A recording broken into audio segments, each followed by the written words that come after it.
புதுச்சேரி மக்களுக்காக நீங்கள் என்ன புதிய மருத்துவமனை, என்ன புதிய கல்லூரி, என்ன புதிய திட்டத்தை கொண்டு வந்திருக்கிறீர்கள்?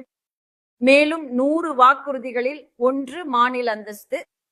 அவர்கள் தேர்தல் அறிக்கையில் அளித்த 100 வாக்குறுதிகளில் 90க்கும் மேற்பட்டவை நிறைவேற்றப்படவில்லை.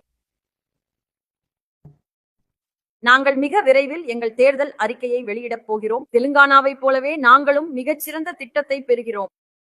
தெலுங்கானாவில் இளைஞர்களுக்கு இலவச கல்வி வழங்குகிறோம். எங்களிடம் நல்ல திட்டங்கள் உள்ளன. உங்களுக்கு தெரியும், தெலுங்கானாவில் பெண்களுக்கு இலவச பேருந்து சேவைகள் உள்ளன.